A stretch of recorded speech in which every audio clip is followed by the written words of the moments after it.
put that right here, I think. I don't know. I don't know how this system works. I just make videos and talk about Magic, alright?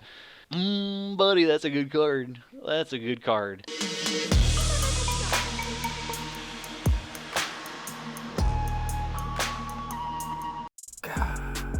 What's next? What's next? What's next? Green? How to sideboarding green? I don't know. What? If you don't know how to edit videos like this, it's easy stuff. Clip stuff up, cut on action, and have fun.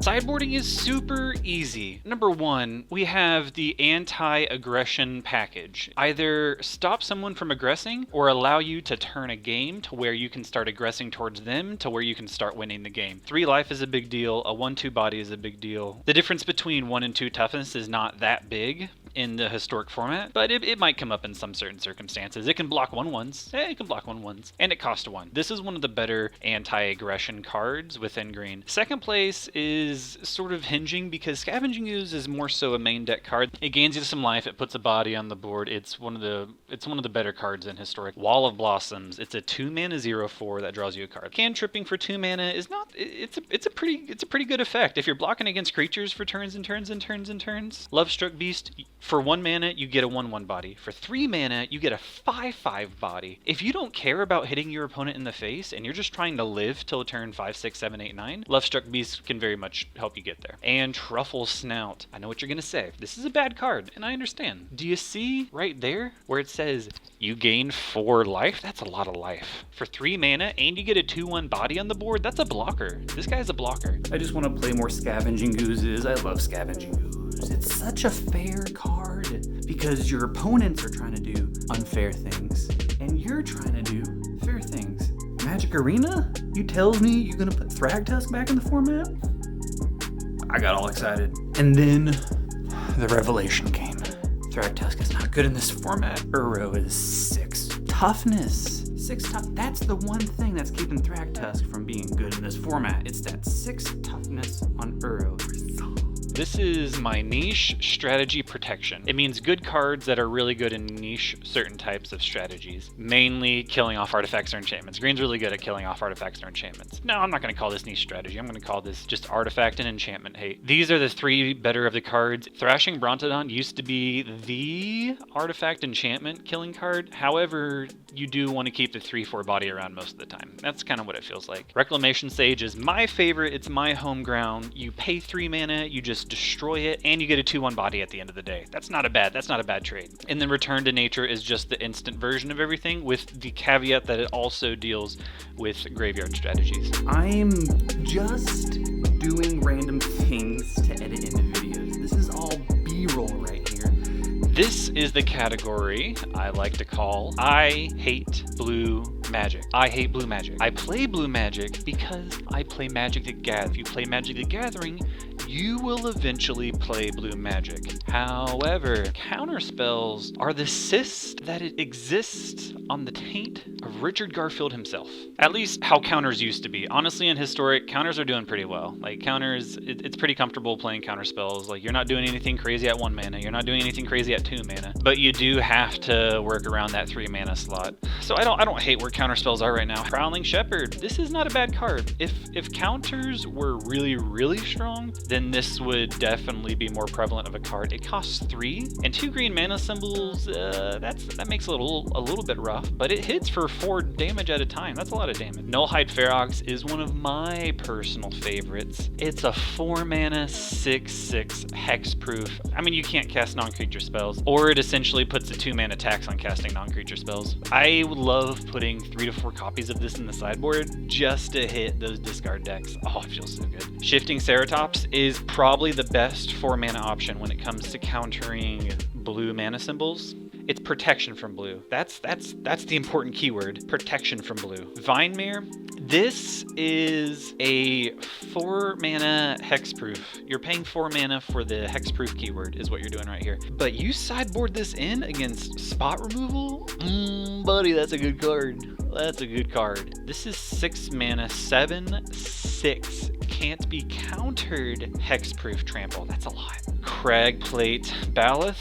I am not giving up on this card. 7 mana, 6/6 hexproof haste. Doesn't have a keyword in there, and that keyword is trample. you can play 7 mana 6/6 hasters all you want, but it's only going to be good against one deck. It's only going to be good against really blue decks who don't like to play creatures.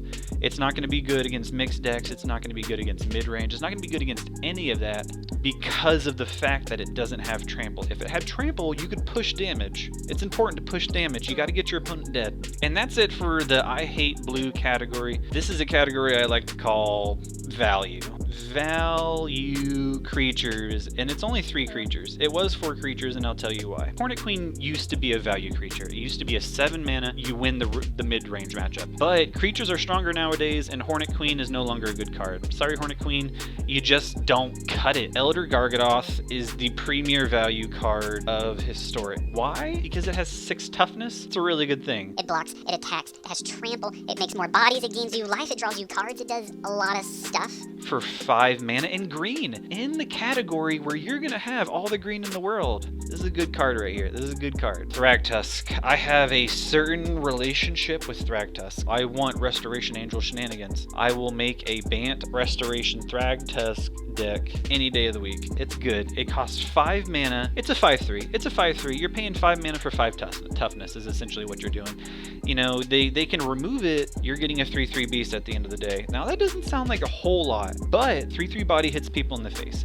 It's not like you're swinging with 2 1/1 spirits for 14 turns to get your win. All right, you're hitting them for. What is it? 3 is 1, 2, 3, 4, 5, 6, 7, 8, 9, 10, 12, 13, 14, 15, 16, 17, 18, 19, 20, 21. So you're hitting them for like 1/7 of their life with the extra body that came from Thragtusk. That's not insignificant when you're trying to get your opponent dead. A couple of bangers from this for a couple turns will put some stress on your opponent, and you'll have a lot more flexibility in your turns. Throw a Thragtusk down, you get a blocker, you get life, and you get removal resilience. All right, again, it leaves the battlefield and you get a 3/3. A 3/3 blocks a lot of stuff. A 3/3 gets your opponent dead. A 3/3 can win you games. Questing Beast.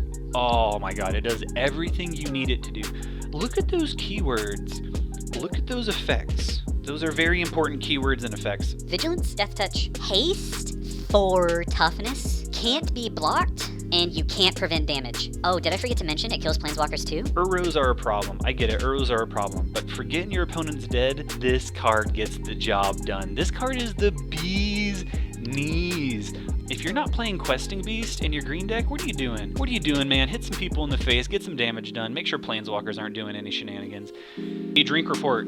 I have a full thing of coffee, and I think it's espresso, so I'm going to die. Next thing I have is full of water. Gotta stay hydrated. Must it be? What's in here? Oh, you don't want to know. It's just water. Nothing interesting. I am a boring person. I just like to play Magic the Gathering and edit videos. This is my value package for the more control-y type of green deck. So if you're mixed, if you're going Bant, or if you're going some sort of Sultai color package, and you just need something at 5 mana to give you value, both of these Vivians are good, honestly. Even if you just want to remove artifacts or enchantments, it's still good to sideboard in. It's value. Vivian makes 3/3 bodies for days on an uptick. Just keeps every single turn, every single turn, every single turn. You know your opponent's playing a bunch of Wrath effects? Vivian. Okay, I'm almost there, I'm almost there, I'm almost there. I got my chords all mixed up. Get a little sip of coffee. I want to protect my creatures. I want to make sure my creatures don't get hurt by the things that you do. Ranger's Guile is the only option you're ever going to need in green for spot removal, and Historic Intervention is the best possible option for Wrath protection. Okay, so I put Overcome on the list. It's my second to last card I want to talk about. I put Overcome on the list. It's 5 mana, give your creatures +2/+2, and gain trample in return. There was an effect called Overrun a long time ago. All it is you have a stalemate with you and your opponent, and you need to break that stalemate. If you're good enough at your math, this type of effect really comes in. I don't think Overcome is a really good card, but if a card ever gets printed into this format with this type of effect, ooh buddy, there's gonna be Green X decks coming out that just want to poop out tokens and attack you every single day. It's gonna happen. Root Snare. This is the last card I'm going to talk about. If you play Root Snare, you are the antagonist in everyone else's story. You are the reason no one else can have fun playing Magic. It's a good strategy to pull out that your opponent is going to pick a particular turn to swing out against you, because both you're going to build up resources and your opponent's going to build up resources. You're going to build up resources and your opponent's going to build up resources. And what's going to happen is one of you is going to think you have lethal damage at some point in time, and you're going to full out swing. Root Snare is a very, very niche card that not a whole lot of people see coming. Because what you're doing is you're planning to draw cards out. If you eventually come across a root snare, you can instantly change your strategy to a defensive strategy, and the second your opponent decides to swing board, root snare, no damage, swing back, trample effects, burn effects, do whatever you got to do, get your opponent dead. That's it for the video. Sideboarding is super easy. All you have is a problem, all right? And you have 15 cards to create a strategy to prevent them from doing what they want to do. That's what sideboarding is. Face down, I find it hard to let the stones roll. Sometimes I fight it, I want it not to take control. I've been running it up so long, so long. Face